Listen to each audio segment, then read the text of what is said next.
ఇక్కడ మీరు చూస్తే ఒక పొడవు సీక్వెన్స్ ఆఫ్ పర్సంటేజ్ ఇచ్చి వాల్యూ క్యాలిక్యులేట్ చేయమన్నాడు. 125% ఆఫ్ 120% ఆఫ్ 66.66% ఆఫ్ 220 అని. ఇలాంటివి అప్రాక్సిమేషన్స్ అనే కాన్సెప్ట్లో రావచ్చు. ఇక్కడ మిమ్మల్ని ఎగ్జామినర్ అడుగుతుంది మీకు వీటన్నిటి ఫ్రాక్షనల్ ఈక్వలెంట్స్ తెలుసా. నిజంగా 125 ఇంటూ 120 ఇంటూ 66.66 ఇంటూ చేయమని కాదు. 125% అంటే అర్థం ఏంటంటే 5/4 అని, 120% అంటే అర్థం ఏంటంటే 6/5 అని, 66.66% అంటే 2/3 అని. ఈ విషయం మీకు తెలిస్తే ఆన్సర్ స్ట్రైట్ ఫార్వర్డ్ అయిపోతుంది. ఇవన్నీ ఇంటూ చేసి ఇంటూ 220 చేయండి అని అడుగుతున్నాడు. సో మీకు పర్సంటేజ్ని ఫ్రాక్షన్స్గా మారుస్తే ఈజీ అవుతుందంటే ఆ ఫ్రాక్షన్స్గా మార్చి ఆన్సర్ చేయడం కరెక్ట్.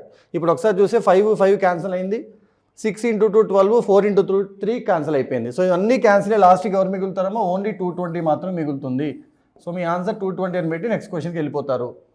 సో ఇలాంటి సింపుల్ లాజిక్స్ కనుక కాన్సెప్ట్స్ కనుక తెలుసుకోవాలనుకుంటే కింద డిస్క్రిప్షన్లో ఉన్న లేస్ అకాడమీ యాప్ డౌన్లోడ్ చేసుకోండి. మీకు కావాల్సిన కాంపిటేటివ్ ఎగ్జామ్స్ అన్నిటికీ సంబంధించిన కోర్సెస్ ఉన్నాయి, ఎన్రోల్ అవ్వండి.